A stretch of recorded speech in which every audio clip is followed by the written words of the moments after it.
दीपा अपने मामा मामी के साथ रहा करती थी। उसके माता पिता एक कार एक्सीडेंट में मर गए थे। उसकी मामी उसे बिल्कुल भी पसंद नहीं करती थी और उसके साथ अच्छा व्यवहार भी नहीं करती थी। एक दिन उसकी मामी कविता अपनी बेटी सीमा को खाना खिला रही होती है। ले बेटा सीमा, तूने सुबह से कुछ नहीं खाया है, ले बादाम वाला दूध पी ले। माँ, अभी तो मैंने जूस पिया था, सुबह से खा ही तो रही हूँ, और कितना खिलाओगी? चल, ऐसा नहीं कहते, खाने को नजर लगाएगी क्या? ले जूस पी ले, देख कितनी कमजोर हो गई है तू। तभी वहाँ दीपा आ जाती है। मामी, मुझे बहुत तेज भूख लगी है, कुछ खाने को दे दो ना।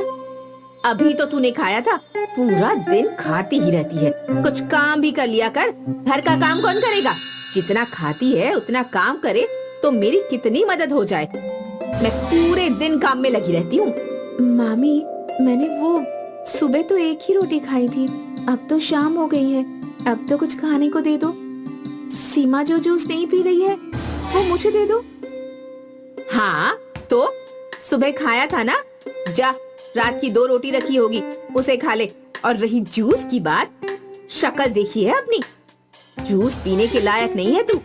दीपा उदास मन से चल देती है तो कविता उसे आवाज लगाती है। दीपा सुन, पास की दुकान से 5 किलो चावल ले आ। मामी, वो तो बहुत भारी होंगे, मैं अकेले कैसे लेकर आऊंगी? मुझसे तो वो उठेंगे भी नहीं। खाने को तो सबसे पहले तैयार रहती है, तुझसे 5 किलो चावल नहीं उठेंगे? जा लेकर आ, मुझे नहीं पता, कुछ भी कर पर लेकर आ। दीपा चावलों को उठाकर जैसे तैसे घर पहुंचती है और कविता को लाकर दे देती है। कविता चावलों को देखती है, ये चावल लेकर आई है, कितने बेकार चावल हैं, इनको बनने में कितना समय लग जाएगा? एक काम भी तुझसे ढंग से नहीं होता। चावल लेने के लिए भेजा था, एक तो इतनी देर से लेकर आई और वो भी इतने बेकार चावल। क्या करूं मैं तेरा? कविता उसको एक जोरदार थप्पड़ मारती है। दीपा रोने लग जाती है। तभी उसके मामा किशोर आ जाते हैं। उसे रोता हुआ देखकर पूछते हैं, अरे भाग्यवान, क्यों मार रही हो इतनी छोटी सी बिन माँ की लड़की को? आखिर इसने किया क्या है? तुम बीच में ना ही पड़ो तो अच्छा है, हमेशा इसकी हिमायत करते रहते हो। आज इसको पूरे दिन खाना नहीं मिलेगा, जब भूखी रहेगी तब इसको पता चलेगा कि काम कैसे होता है। दीपा भूख से तड़पती है और शाम को उसे उसकी मामी बचा हुआ बासी खाना दे देती है, जिसे खाकर वह सो जाती है। एक दिन कविता उसे किसी काम से बाजार ले जाती है और उसे बाजार में अकेला छोड़कर चली आती है।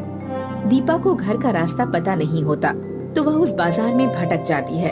उसी वक्त एक कबाड़ी वाले पर कुछ कुत्ते भौंक रहे होते हैं तो दीपा उस कबाड़ी वाले की उन कुत्तों से रक्षा करती है। बहुत बहुत शुक्रिया बेटा, तुमने मेरी मदद की। शुक्रिया कैसा, ये तो मेरा कर्तव्य था। बेटा, तुम्हें मैंने यहाँ पहले कभी नहीं देखा, तुम यहाँ नहीं आई हो क्या? नहीं, मैं यहाँ रास्ता भूल गई हूँ और मेरी मामी मुझे बाजार में अकेला छोड़कर चली गई हैं। अब मेरा यहाँ कोई भी नहीं है। मेरे माता पिता एक कार एक्सीडेंट में मर गए थे। कोई बात नहीं बेटा, तुम मेरे साथ रहना। जैसे मैं कबाड़ बीन कर दिन गुजारता हूँ, तुम भी वैसा ही कर लेना, तुम्हारे भी दिन कट जाएंगे। दीपा उस कबाड़ी वाले के साथ रहने लग जाती है और कबाड़ बीनकर दिन गुजार रही होती है। तभी एक बार उसका सिर घूम जाता है और वह बेहोश होकर गिर जाती है। उसके साथ के कबाड़ी वाले उसे एक अस्पताल में पहुंचा देते हैं। इसका चेकअप करना होगा। कुछ देर बाद दीपा को होश आता है तो डॉक्टर दीपा से पूछते हैं, दीपा, क्या हुआ बेटा, तुम बेहोश क्यों हो गई थी? तुम तो अंदर से बहुत कमजोर हो, कुछ खाती पीती नहीं हो क्या? डॉक्टर साहब, पता नहीं, अचानक से सिर घूमा और मैं बेहोश हो गई। तुम्हारे माता पिता कोई है तुम्हारे साथ? किसके साथ रहती हो? नहीं, मेरा कोई नहीं है। वह अपनी सारी कहानी बताती है। कोई नहीं बेटा, आज से तुम इस कबाड़ का काम छोड़ दो और मेरे क्लिनिक में काम करो, इससे तुम पढ़ लिख कर एक अच्छी इंसान बनोगे। दीपा उनके क्लिनिक में काम करना शुरू कर देती है।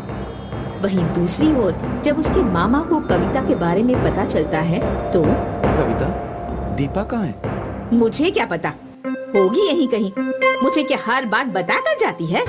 किशोर कविता को जोरदार थप्पड़ मारता है और दीपा को ढूंढने के लिए चल पड़ता है। ढूंढते ढूंढते उसी क्लिनिक पर पहुंचता है जहां दीपा काम कर रही होती है। डॉक्टर साहब, मुझे दीपा से मिलना है, वो मेरी भांजी है। कैसी भांजी? किसकी भांजी? तब भांजी नजर नहीं आई जब उसके ऊपर इतने जुल्म किए थे तुम्हारी बीवी ने। एक औरत होकर माँ का दिल नहीं उसमें? तुम्हारी भी तो बेटी है, अगर कोई उसके साथ ऐसा करे तो तुम्हें बुरा लगेगा ना? यह सब बातें दरवाजे के पीछे छिपी कविता सुन रही होती है। उसे अपनी गलती का पछतावा था। वह सामने आकर कहती है, मुझे माफ कर दो डॉक्टर साहब, मैंने दीपा के साथ गलत व्यवहार किया। मुझे एहसास है कि मेरी गलती माफी के लायक नहीं है। तभी दीपा वहाँ आ जाती है। मामा, मामी, आप यहाँ कैसे? चलो दीपा, अपने घर चलो। आज के बाद वहाँ तुम्हें कोई तकलीफ नहीं होगी। कविता ने जो तुम्हारे साथ किया वो माफी के लायक नहीं। मैं आज के बाद कविता के साथ नहीं रहूंगा। नहीं नहीं, ऐसा मत कहो किशोर। मेरी गलती की सजा इतनी बड़ी मत दो मुझे।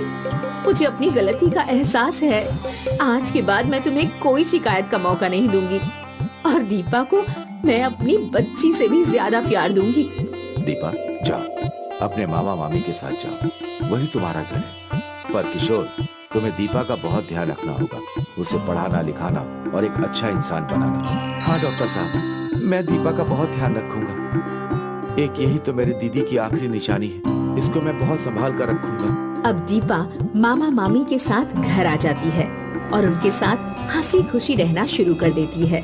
अब उसकी मामी ने उसके साथ गलत व्यवहार करना छोड़ दिया था। वह अब उसे बहुत प्यार करने लगी थी। एक गांव में मोहनलाल और उसकी पत्नी कमलेश रहते हैं। उनके 2 बच्चे हैं, बड़ी बेटी मुस्कान और छोटा बेटा रणवी है। मोहनलाल ने अपनी बेटी का दाखिला गांव के ही प्राइमरी स्कूल में करा दिया। कुछ दिन बाद रणवी भी स्कूल जाने लायक हो गया। मैं सोच रहा हूँ कि रणवी का एडमिशन शहर के सबसे बड़े स्कूल में करवा दूं, लेकिन उसका खर्चा तो बहुत ज्यादा आएगा। हमारा इकलौता बेटा है, हमें इतना तो करना ही होगा। ये हमारे बुढ़ापे की लाठी है, इस पर लगाया गया पैसा हमें ब्याज सहित वापस मिल जाएगा। अरे, हम क्या पैसा साथ लेकर मरने वाले हैं? लेकिन नाम तो हमारा कौशिक ही चलाएगा। ठीक है, मैं इसका एडमिशन शहर के सबसे बड़े स्कूल में करा देता हूँ। रोजाना बस लेने आया करेगी। संध्या भी वहीं बैठकर पढ़ाई कर रही होती है। वह यह सुनकर बीच में ही बोल पड़ती है, पापा, मुझे भी कौशिक के साथ ही स्कूल जाना है। हम दोनों बहन भाई मिलकर स्कूल जाया करेंगे। कमलेश, तुम्हारी बेटी कुछ ज्यादा ही फालतू बोलती है।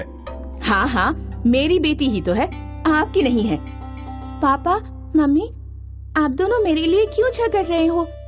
ठीक है, अगर पापा मुझे स्कूल ना ही भेजना चाहते हैं तो कोई बात नहीं, मैं गांव के ही स्कूल में पढ़ लूंगी।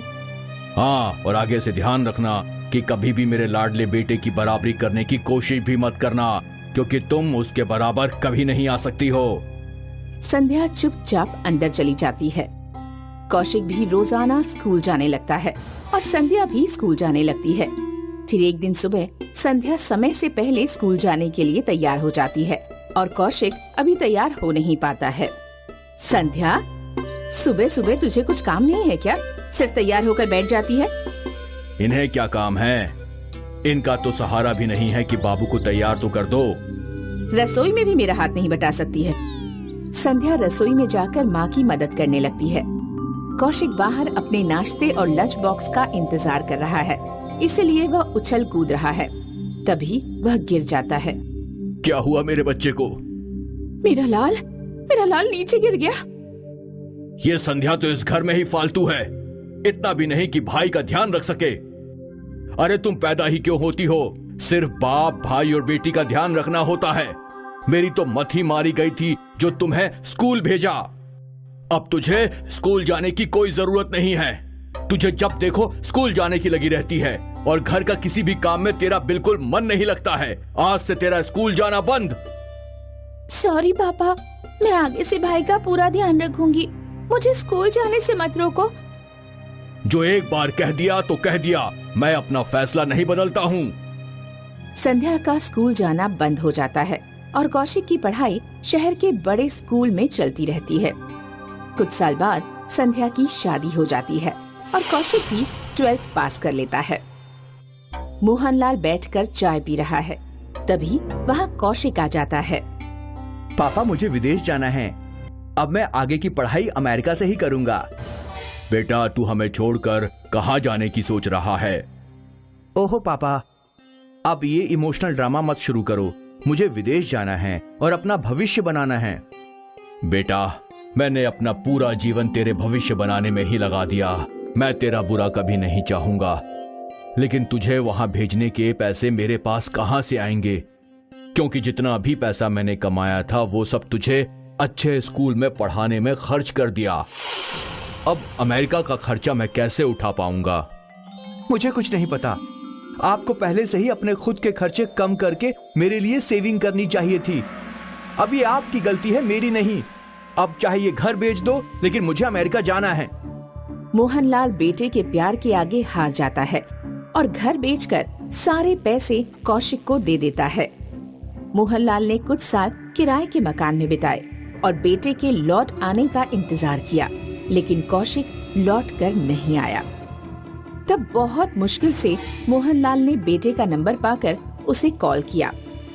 कौशिक बेटा तू ठीक तो है? कब वापस आएगा? ओहो डैड, आप मुझे डिस्टर्ब मत किया करो। मैं अपनी लाइफ में बहुत बिजी हूँ। और हाँ, मैं उस सड़ी सी जगह कभी नहीं लौट कर आऊंगा। मेरी जॉब लग गई है और मैंने यहाँ शादी भी कर ली है। अब दोबारा मुझे फोन मत करना। बेटे से उम्मीद टूटी पाकर मोहनलाल और उसकी पत्नी कमलेश वृद्धाश्रम में जाकर रहने लगते हैं, क्योंकि उनके पास अब धन नहीं बचता है। एक दिन मोहनलाल की पत्नी कमलेश की अचानक से मौत हो जाती है। डॉक्टर ने उसका कारण हार्ट अटैक बताया। मोहनलाल अपनी पत्नी के लिए बहुत रोता है और वह अपने बेटे को डरते डरते कॉल करता है। बेटा, बेटा, क्यों रो रहे हो? वैसे भी अब यही कहोगे कि आजा, लेकिन पहले ही सुन लो, मेरे लिए मेरे बच्चों का भविष्य बहुत ज्यादा इंपॉर्टेंट है, जिसके लिए मुझे इस जॉब को बचाना होगा। ठीक है बेटा, तुम अपनी जॉब बचाओ, लेकिन मैं तुम्हारी माँ को नहीं बचा पाया। सॉरी पापा। क्या माँ अब इस दुनिया में? हाँ बेटा। पापा, जिसको जाना था वो तो चला ही गया, लेकिन अब आप ही बताओ कि मैं अपने बच्चों का भविष्य कैसे खतरे में डाल दूं? हाँ बेटा, सही बात है। पापा आप चिंता मत करो, मैं कुछ पैसे भिजवा दूंगा। रहने दो, हम वृद्ध आश्रम में रहते थे, पैसों की कोई जरूरत नहीं है।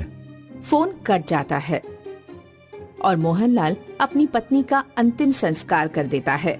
वह पुरानी बातों को याद करके बहुत रोता है। संध्या अपने बेटे के जन्मदिन पर वृद्धाश्रम में कुछ बांटने आती है और वह अपने पिता की हालत देखकर रो पड़ती है और वह आश्रम के मालिक से बात करके अपने पिता मोहनलाल को अपने घर ले जाने लगती है। संध्या, मैं बेटी के घर का कैसे कुछ खा सकता हूँ? मैं तेरे साथ नहीं जाऊंगा। पापा, बेटे बेटी में कोई भेद नहीं होता, लेकिन जो गलती आपने सारे जीवन की, आज भी वही कर रहे हो। हाँ, मुझे ऐसा नहीं करना चाहिए था। सच बेटे बेटी में कोई भेद नहीं होता है। सिर्फ इतना भेद होता है कि बेटा तब तक बेटा है जब तक कि उसका ब्याह नहीं हो जाता, बेटी जब तक बेटी है जब तक कि उसके प्राण नहीं निकल जाते।